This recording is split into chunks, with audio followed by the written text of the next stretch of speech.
This podcast is a co-production between Latitude Media and Canary Media. And if you support this show, if you support the clean energy journalism you get every day from our friends at Canary, make a donation to their newsroom by going to canarymedia.com/donate. Your financial support helps them survive and thrive and be a leading voice in the energy transition. And Canary is a 501c3 nonprofit, so your donations are tax deductible. Go to canarymedia.com/donate to do your part.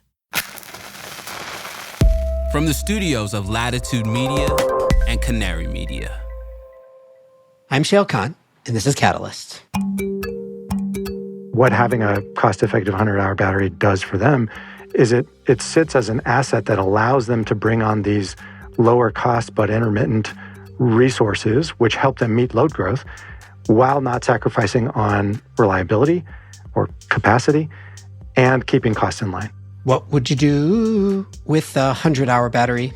If you don't get the Klondike bar reference, then that's on you.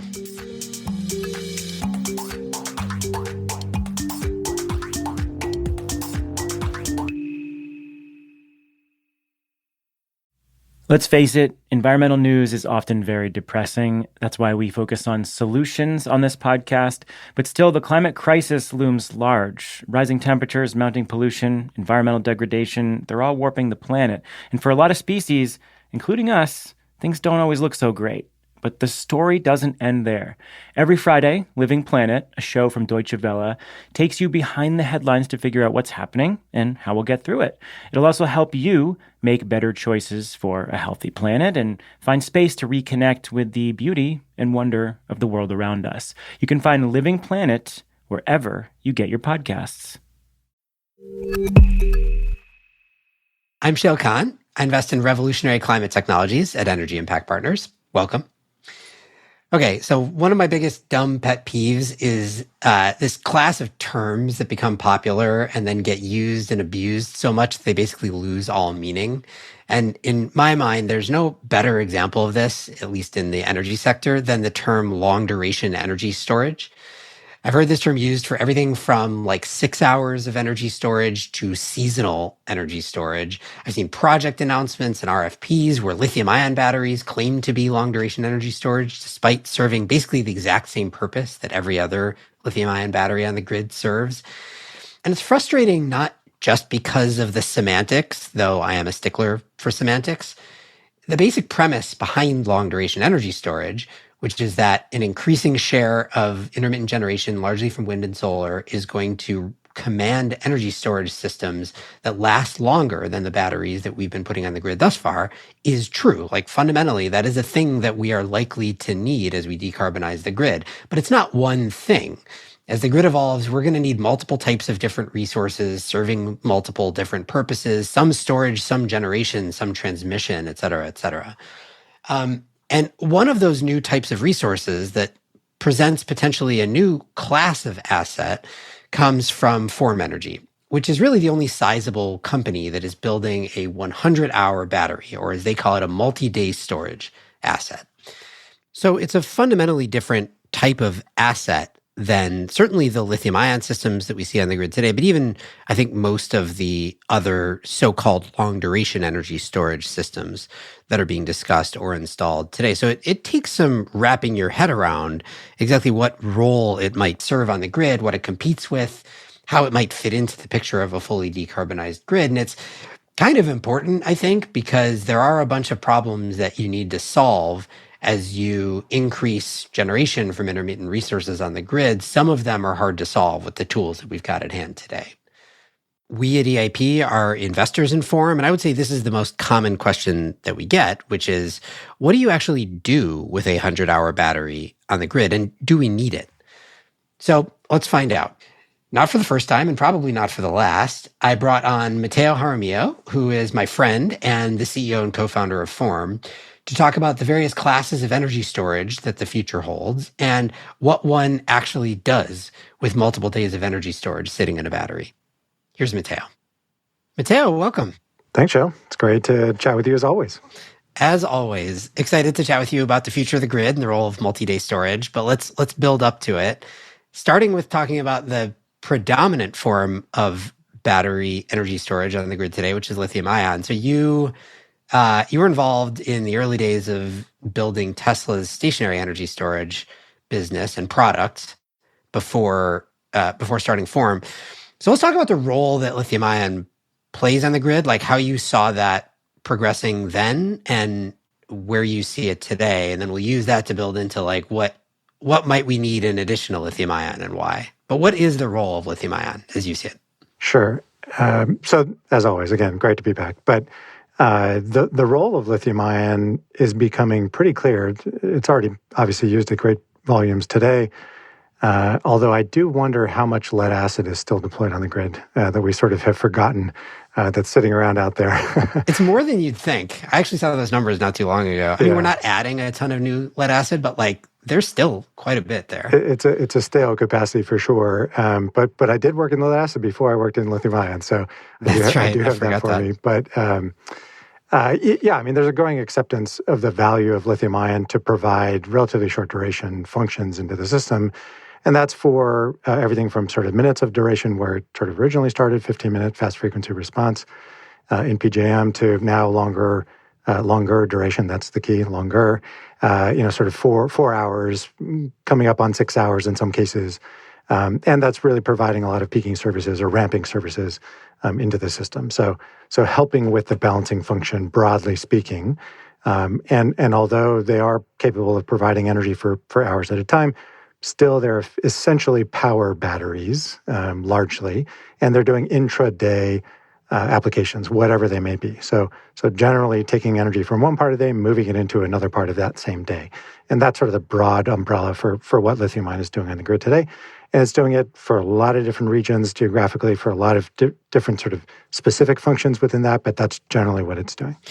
And I'm sure a lot of our listeners will already know this, but just as a reminder for anybody who isn't super familiar with like the economics, how the economics scale for lithium-ion, technically, right, there's no reason lithium-ion couldn't deliver days, weeks, seasons of storage. There's no technical limitation to the duration of a lithium-ion battery. It's an economic limitation, right? Yeah, that's absolutely correct. And lithium-ion has fantastic technical capabilities for a lot of reasons.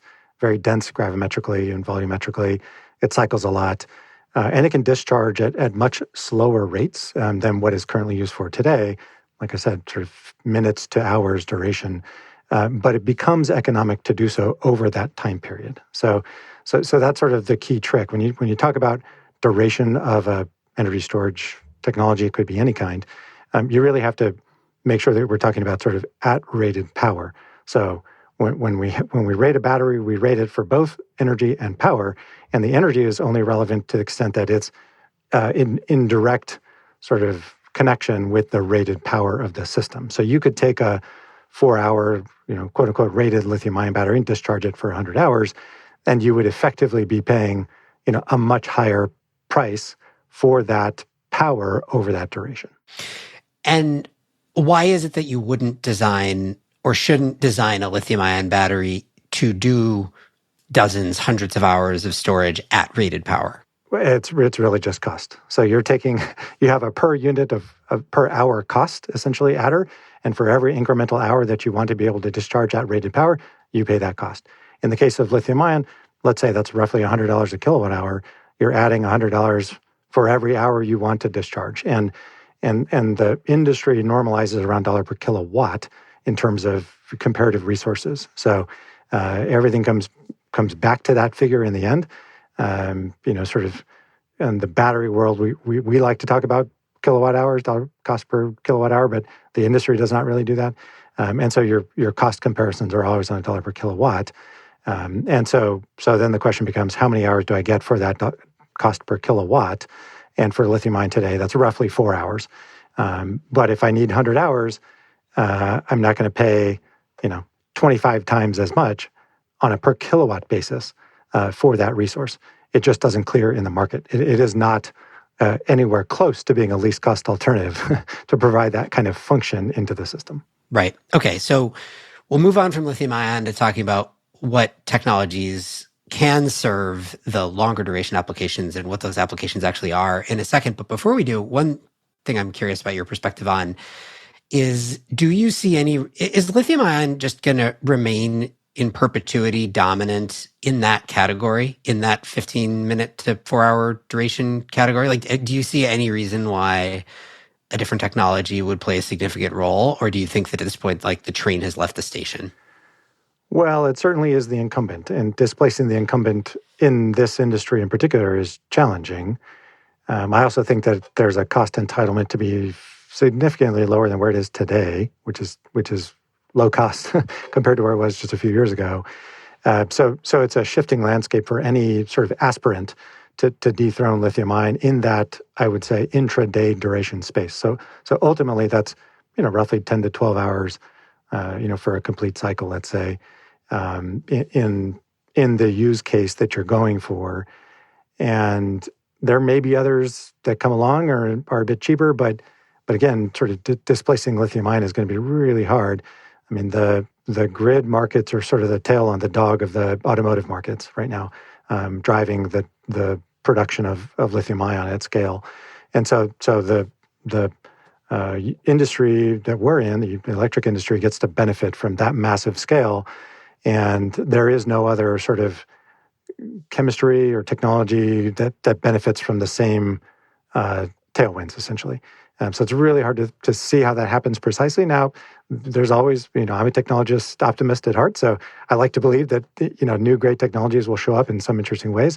But I also think it's a really tall task to think that, brand new technology from a standing stop, essentially today, is going to be displacing lithium-ion, across the board for anything up to, 10 or 12 hours. Okay, so let's move on to talking about the quote-unquote long-duration energy storage world, which I think you agree with me is a term that gets abused more than it gets appropriately used. So let's start by talking about what generally people mean durations longer than I think people mean. Actually, I don't know what people really mean when they use the term, and I'm sure it differs. But like in theory, it's longer durations than what today's batteries typically deliver. And so I've heard everything from 6 hours to seasons being sort of like within the long duration energy storage category. And one of the things that you and I know have talked about is like, part of the result of that is that there have been some solicitations from utilities that are for quote unquote long duration storage that'll be for 8 hours plus or something like that. And lithium ion just ends up winning that still today. So let's not talk about long duration energy storage as one category. Let's talk about it based on the actual functions of the batteries that are being deployed. Beyond the sort of, as you said, the kind of 4 to, let's say, 8 hour range that lithium ion is well suited to, do you think of there being value in a middle category before we get to what you're up to that's in that sort of, 12 to 24 hour range? So I let me paint the landscape a little bit more broadly because I think it is helpful. We at Forum, anyway, always think about the system operating as a portfolio. And within that operation of the portfolio, what I mean is all the different assets, whether they're generation assets or transmission or storage, they all need to obviously operate in concert. They need to be synchronized, literally for frequency reasons, and then also, just in general, like operating a fleet. And it's really important within that context when we're thinking about the function of duration in there, for storage in particular, to understand how that duration fits into that, again, that portfolio operation. Like what is it doing? What kind of value does it bring through those numbers of hours that we're saying we have?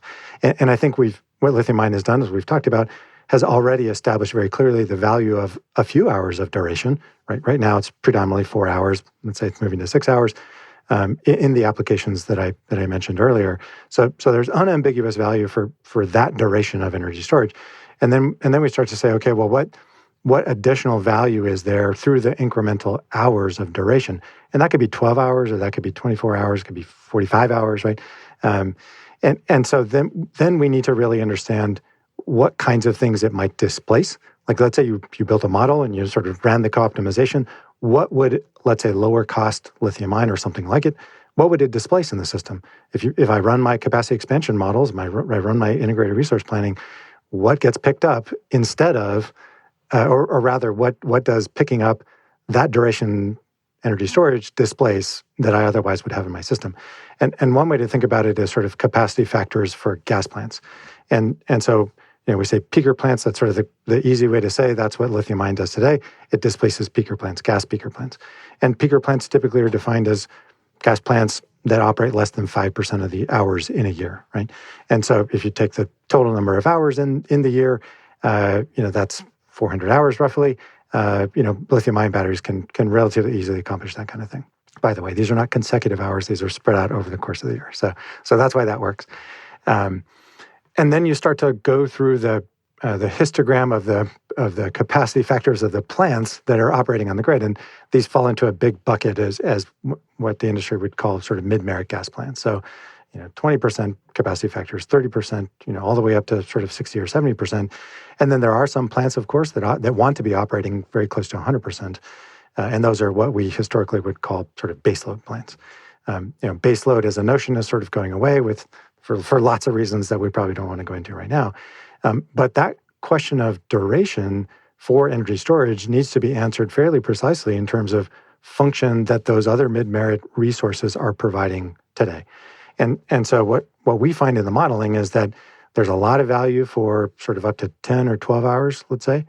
There is less value. I'm not going to put a specific number, but there is less value that we see very markedly in the system until you get back up to about 75, coming in on 100 hours.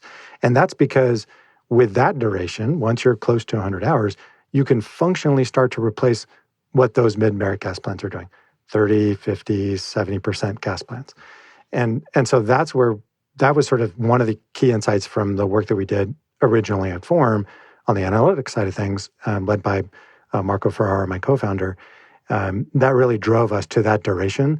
It's a lot murkier, the precise value you get going from, let's say, 10 to 20 hours or 20 hours to 40 hours. You can't do much more with that incremental duration that you have to pay for, of course, in the device, that somebody's going to compensate you for. The utility, the market, whomever. And so I would say that still needs to be worked out. There are some cases you could maybe look at, day-to-day shifting, but the values there, again, are just, they're not nearly as clear as the value you can bring to the system once you have 100-hour duration, 4 days of duration. Right. So let's get to it then. So Form is building first product is a 100-hour rated battery. Let's talk about why that. I mean, you sort of alluded to it. You can start to displace some of these mid-merit gas plants. But as you said, right, these are operating at 30%, let's say, of the hours out of the year. But the number of consecutive hours that they're operating is sort of equally important in this context, right?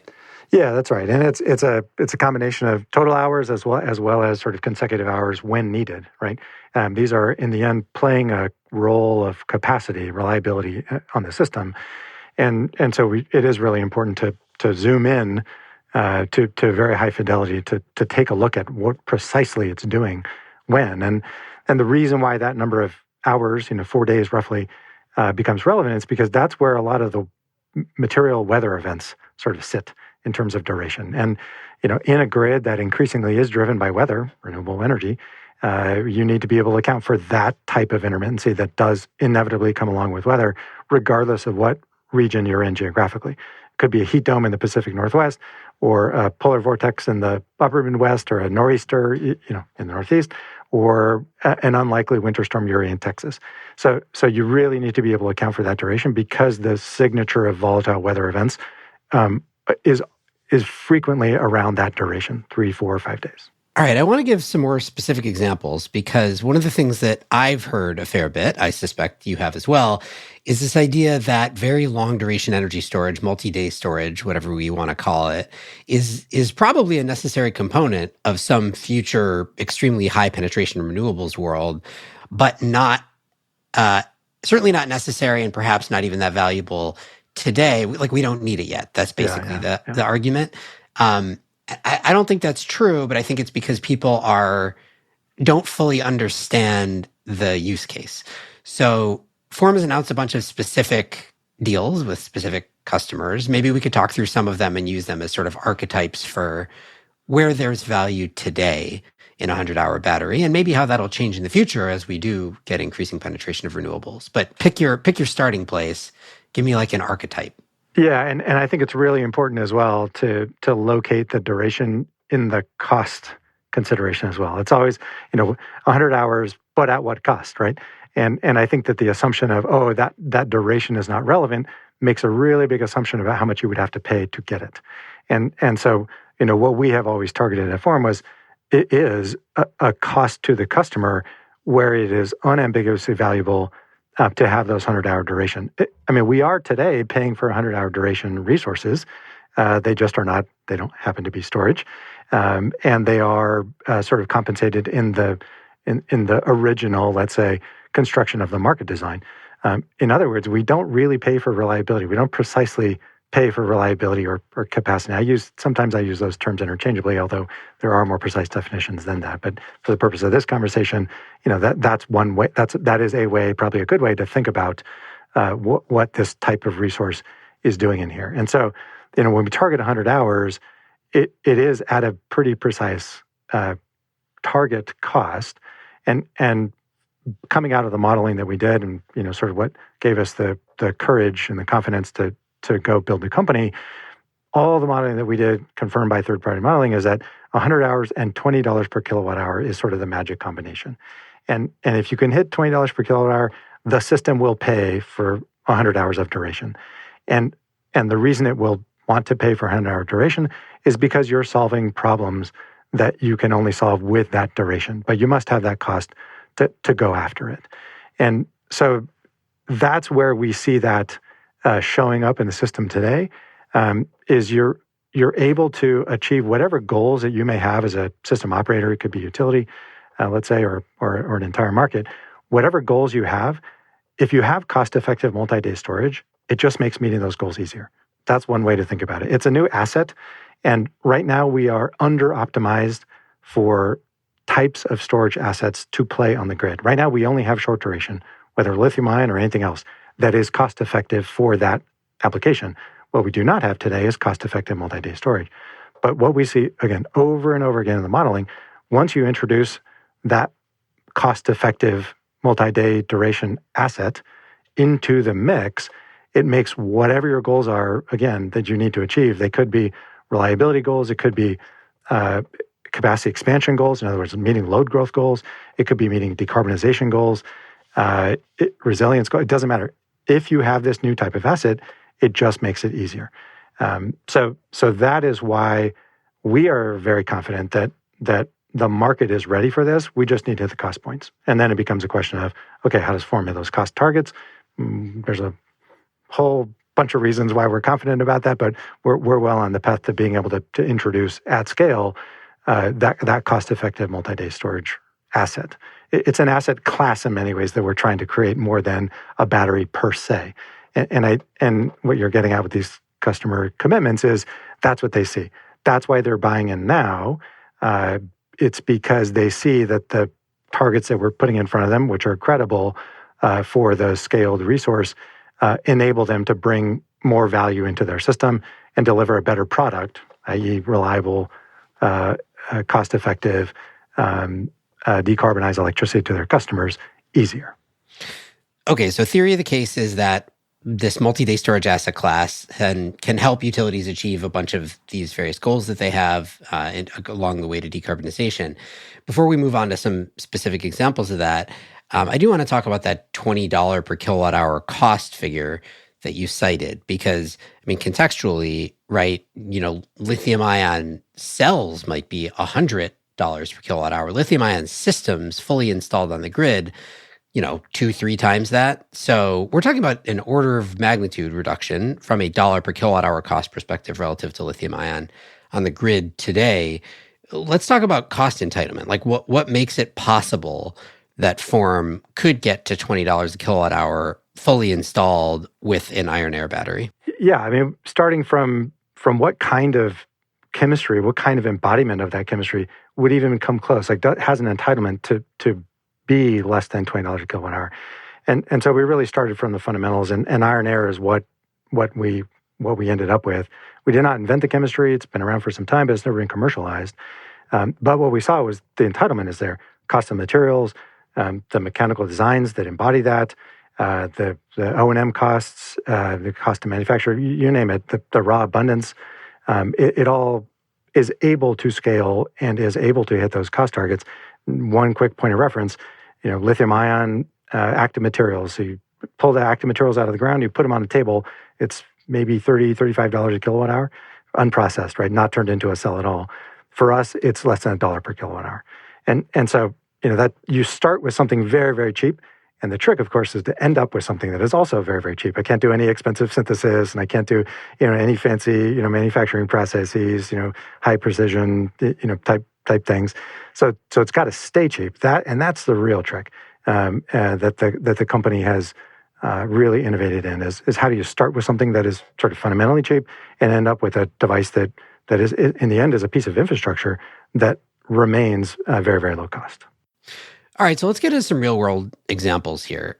Can you talk about maybe just pick your favorite one? What's an example of how an iron air battery, how multi-day storage is helping a utility achieve their goals around whether it be load growth, decarbonization, reliability, et cetera? So take Georgia Power. Georgia Power is the main utility in the state of Georgia, no surprise. And we were doing a project with them. It's slated to be about 15 megawatts. So on a power basis, not so large, but about 1,500 megawatt hours. I just want to pause on that for 1 second because it's 15 megawatts. If you're in the electricity industry, that sounds kind of small. But the funny math that you have to remind yourself of when you're doing a 100-hour battery is that it would be a 1,500 megawatt hour battery, which is, as far as I know, is going to be one of the 3 or 4 largest batteries by energy capacity in the world. Yeah, assuming nothing huge shows up online in the next couple of years, but which it might. But yes, it's a large energy basis for that battery. And Georgia Power the state of Georgia is an interesting grid right now. It's quite dynamic. There's a lot of load growth. There's a lot of population growth, a lot of industry growth in the state of Georgia. And in fact, the load growth is coming on so quickly that that Georgia Power has gone back to their regulator to update their integrated resource plan 2 years early because they see the need to build out much more capacity even sooner than what they had anticipated. And they want to be able to do a lot more renewable power than what they are currently on track to do today. And that's based on customer demand, large industrial customers who want there to be clean energy in Georgia, as well as it being a very low-cost resource that they want to be able to incorporate into their system. And so part of what having a cost-effective 100-hour battery does for them is it sits as an asset that allows them to bring on these lower cost but intermittent resources, which help them meet load growth while not sacrificing on reliability or capacity and keeping costs in line. So it sits across a couple of interesting different value streams for the utility. And what's great about Georgia Power is they, at least in this case, they run their own internal markets, right? They're not part of a wholesale market. And so they can pretty precisely put a value on reliability, which the wholesale markets today do not do. And so they know how much they're willing to essentially pay for reliability. It doesn't mean they tell us. It just means that they know what their willingness is internally. And then, of course, we have to negotiate, and it has to be approved by their regulator and everything else. But that's an example where this kind of asset just makes them meeting all those goals that they've got for load growth and decarbonization and reliability. It just makes it easier.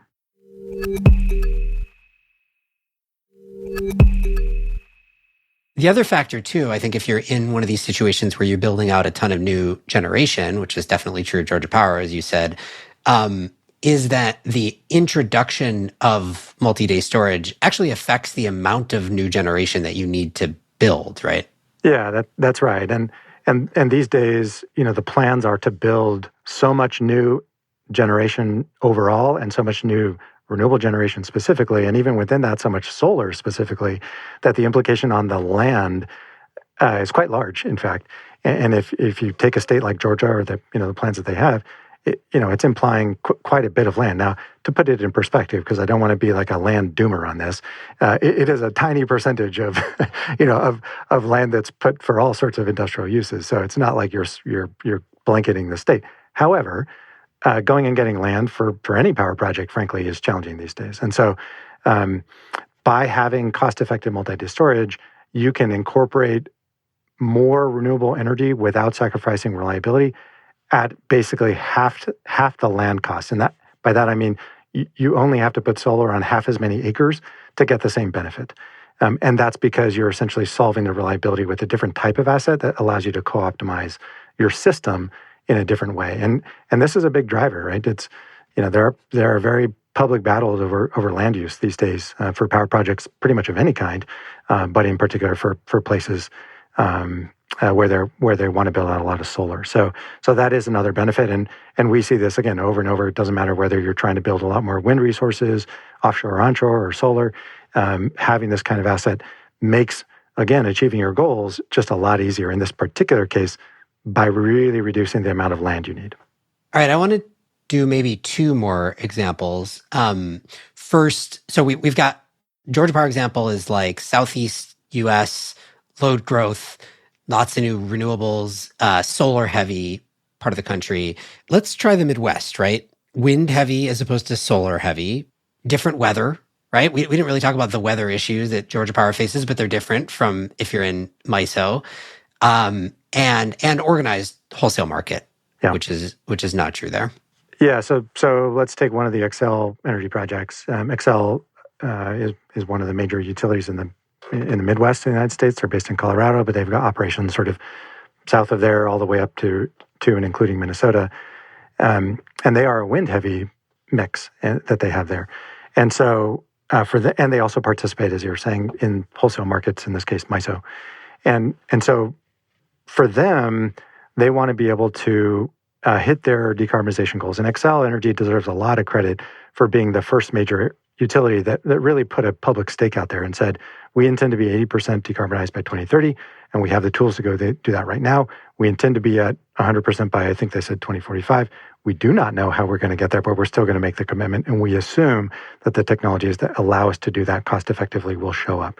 And so they really put a huge stake in the ground, and at least in Form's little tiny arc, that was a big moment because we were still a fairly nascent. I mean, we are still, but even more nascent company, and that was a big validation that, contrary to your earlier point, there was going to be a need for 100-hour longer duration, let's say, sooner than what people were anticipating, and Xcel sort of put that goal out there. So we're working with them. In this case, it is to still around 100-hour duration, which allows them to incorporate more renewables into their system while meeting their load growth. Some of the dynamics are all very similar. We are in a growth moment for the electric industry, which is not what it had been for the last 40 years, roughly. And so all the utilities are thinking about that, and they're thinking about how they meet load growth while they have assets which have recently retired, assets which will soon retire, specifically coal in this case, and also how they, again, add as much new generation as possible. And so Xcel also participates in that wholesale market you were referencing, Shayle, the mid-continent system there.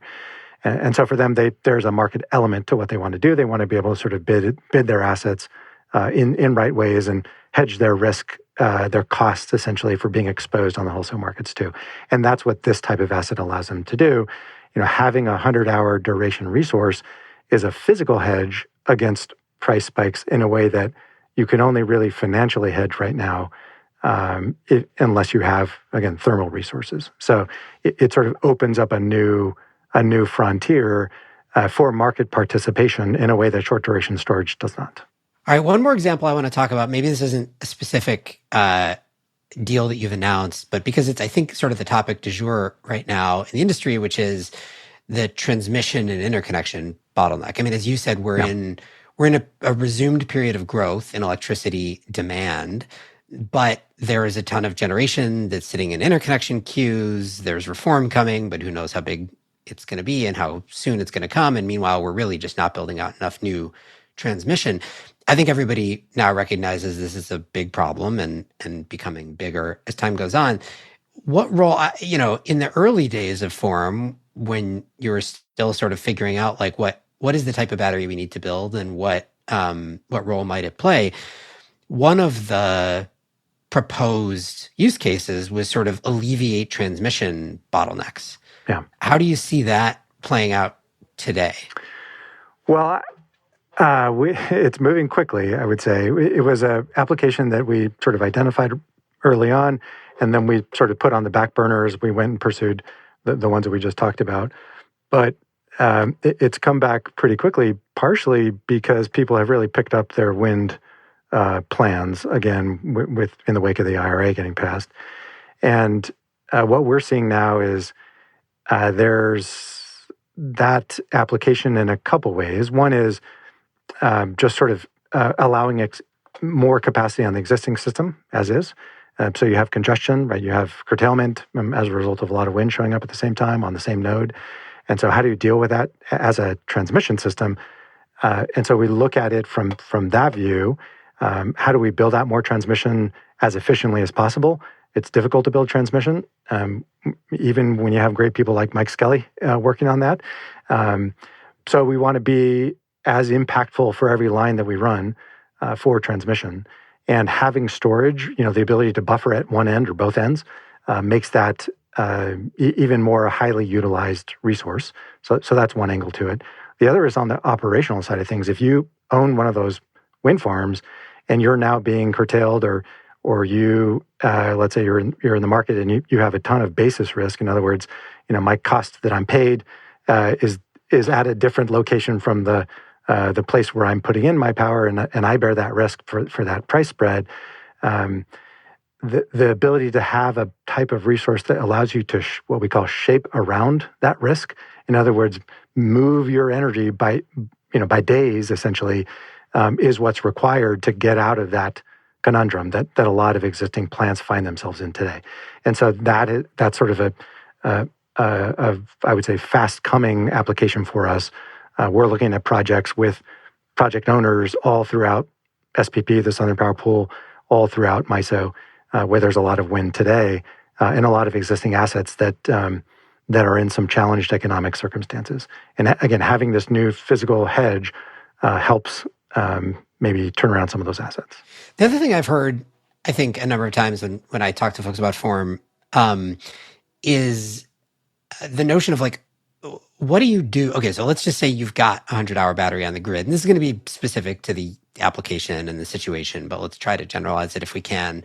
What do you do with that battery, right? Because like you can imagine, the simplified version of it is if it's a capacity or reliability resource predominantly, then, and if it looks like a gas peaker does or something like that, or, similarly, if you're operating in ERCOT, and you figure you're going to make all your money off of the 3 days a year where there's some multi-day crazy weather event and prices are $9,000 a megawatt hour, then you could imagine the operations of the battery are super, super simple. You basically charge it up and then just hold the charge and wait for your window, and then discharge for 3 days straight, and then charge it back up until the next one.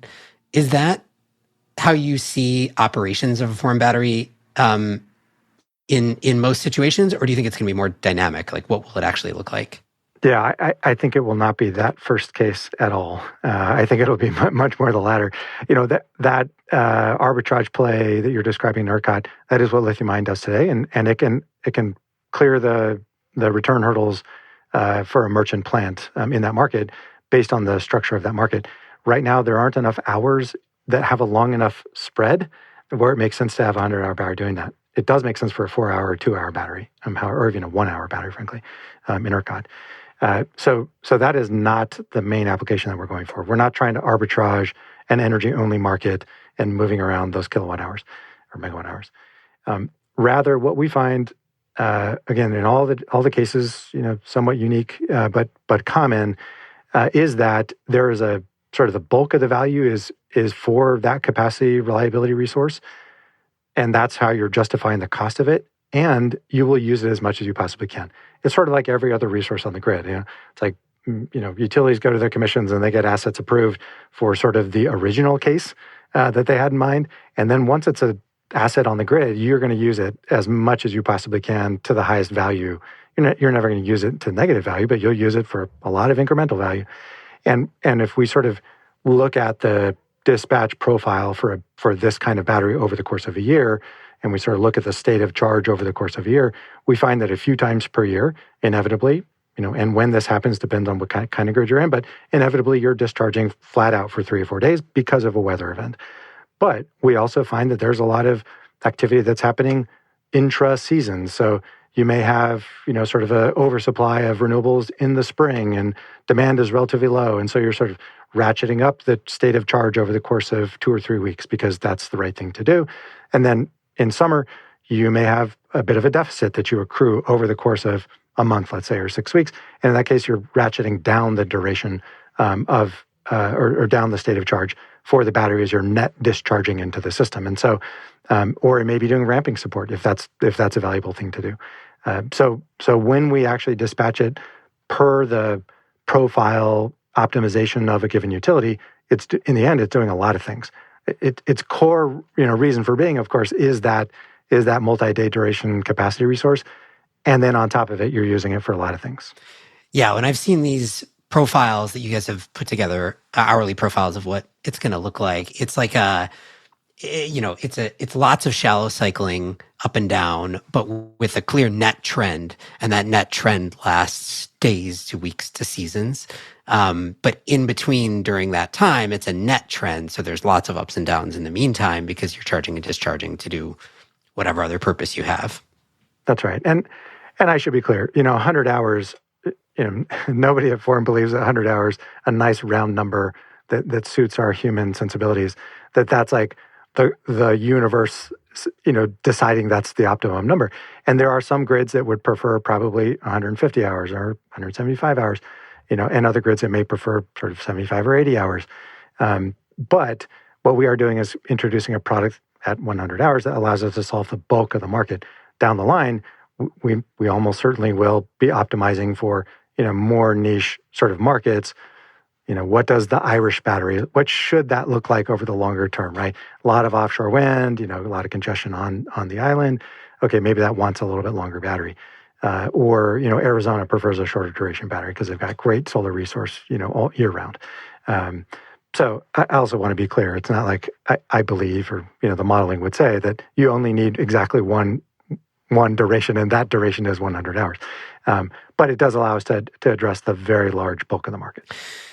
So I guess stepping back to sort of what this tells us about the future of a decarbonized grid, as you said, it's a mix of resources that we're going to need. I think we agree that like a fundamental principle underlying Form's existence, as I think about it, is like continued growth of intermittent renewables, right? That's a fundamental tenet. So let's posit that's going to continue to happen. There's going to be other stuff as well in the decarbonized grid. And so, as you think about the Form's competitive landscape, I guess, it's not really lithium-ion batteries. It's other things that can serve a capacity reliability type service in a decarbonized fashion. So what's on that list for you? Yeah, we think about it from a substitution standpoint. So what type of resource could perform the same sorts of function? Carbon capture would be one. If you could sort of neatly put a box on top of the flue gas and capture the carbon, that would essentially solve the big challenge there. Now it would add cost. So again, it all comes down to cost. For the industry, and we have to be really mindful of that.